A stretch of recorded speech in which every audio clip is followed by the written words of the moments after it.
There's a video where you're teaching walking behind to a corso where you're using positive punishment for establishing criteria. He crosses the line and gets marked and punished. At 55 in the video, he's discussing using a high-level correction on the leash walk. Is this after having used low-level for negative reinforcement to establish criteria, or is this also punishment to establish criteria? Good question. Okay, so the video in particular that they're referencing is, I think it's one of our most viewed videos on our YouTube page, and I think the video is called like How to Teach Your Dog to Walk Behind You, right? So we'll address this in a couple of different ways, right? So generally speaking, we talk a lot about, obviously you can't really teach something with punishment, right? Punishment is intended to decrease behavior.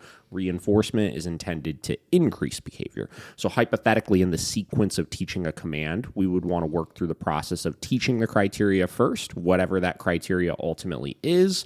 And then once we have the command taught and established, we would then punish for non-compliance of doing that command, right? Now, this is an interesting one because we could look at, when I created that kind of drill utilizing the cracks in the sidewalk, and again, I recommend everybody take a look at that video to kind of get a little bit of a feel for what it is exactly we're talking about. Mm-hmm. The way that I kind of created it was very, very similar to how people would train an electric fence, right? Mm. And we could argue, okay, so like when we're training a dog for an electric fence, what are we doing? Are we teaching something? Or are we stopping something? Are we trying to increase a behavior, or are we trying to decrease a behavior, right? Now, I would argue in the case of an electric fence, you are training to decrease a behavior because there's not really a specific criteria the dog needs to meet outside of don't pass this line. Yeah. It's not like we're expecting them to stay in this exact spot in this yard or this exact spot over here or whatever it may be. Mm-hmm. Now, you could hypothetically train it that way if you wanted to. I could, walk the dog past the perimeter, continuous stim, bring them in, release the pressure. The problem is every time I do that, the pressure is going to be turning off in a different spot. You know what I'm saying? Yep. Right? Because the emphasis isn't on where in the yard they're staying. The emphasis is just on don't pass this boundary, right? Which is why it's clearly outlined with the flags when you're training it, right?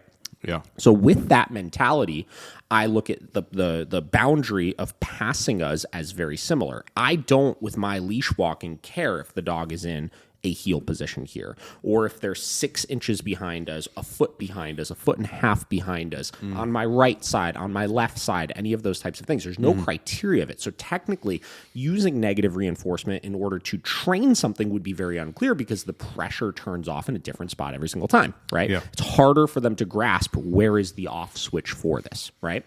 But what we are trying to do is we are trying to stop one specific thing of the dog passing our boundary. Yeah. Right? So because of that, jumping right into implementing punishment for it could ultimately be more clear, right? No different than correcting for jumping. Adding in punishment for the jumping would be more clear than trying to use negative reinforcement to teach having 4 paws on the ground or whatever it may be, right?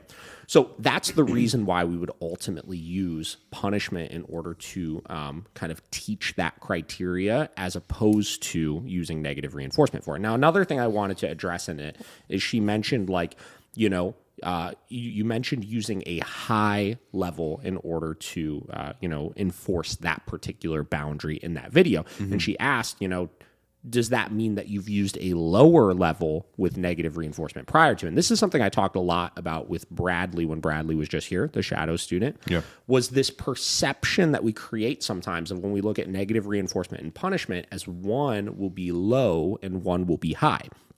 Whether you are using negative reinforcement or whether you are using positive punishment, the intensity of the stimulation is simply dictated on the dog's response to that stimulation, meaning high is going to be subjective to what the dog determines high to be at. Low is going to, same deal, be subjective to what the dog determines low to be at. But if we look at the function of positive punishment or negative reinforcement, in positive punishment, the aversive stimuli has to be to the dog high enough for them to want to avoid it And in negative reinforcement, it has to be high enough in order for them to want to escape it, meaning turn the pressure off, right?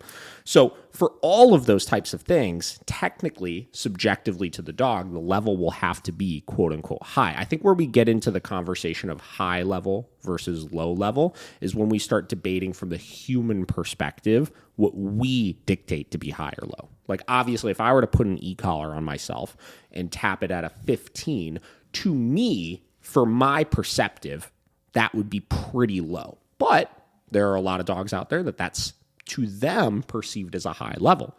Now, to me, something like 100 on the e-collar is considered, in my mind, pretty high. You know, obviously feeling that would feel pretty high in the intensity spectrum. Yeah. But on the same other side of things, if I did that on a dog, we have plenty of dogs that we work with that 100 on the e-collar to them is perceived as pretty low still. Yeah. They're not as fazed by it. It's not physically aversive enough for them to perceive it as something that's extremely high.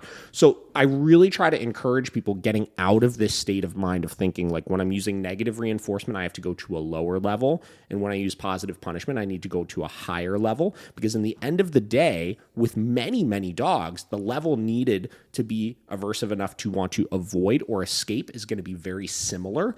And you may wind up at a similar level. And it's not so much about the intensity of the stimulation, it's about how the stimulation is being applied that makes it positive punishment or negative reinforcement.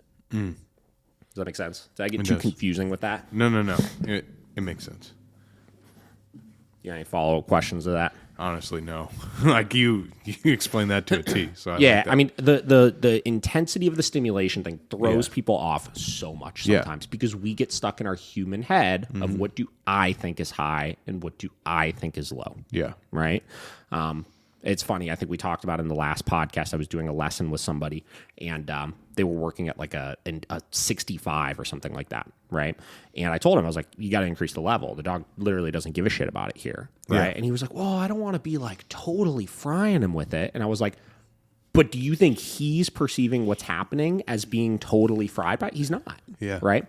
So we've got to get out of our own head and we've got to look at what is the dog determining to be aversive in this moment. Yeah. And that is the key with it, man. Like if you can get out of that state of mind and you could focus solely on the dog and what the dog's perception of things is, your training is going to be so much more efficient. It's going to be so much more efficient. Yeah. Yeah, like you said, it has to be enough that it takes their attention off whatever it is, you know? Yeah. And like, especially with like prey or prey drive, any of that. It's just different with every dog. It's funny. So we had another dog that went home from a board and train just last week. And this woman's sister recently finished a board and train with her dog, right? Mm-hmm. And they're both from out of town. And the one dog, the first one that went home, this dog was so sensitive to the e-collar that like, I think he generally works under 15 for everything. Yeah. Yeah, there's sometimes it has to go a little bit higher, obviously. But for the most part, a 6 or an 8 is like more than enough. And this is on the microeducator, which is, I think, like 1/3 intensity lower than on the mini educator. So it's very, very, very, very low. Wow. Right. Okay. And on the contrary, the sister has this big Corso that literally works at like 100 for a lot of things. Right.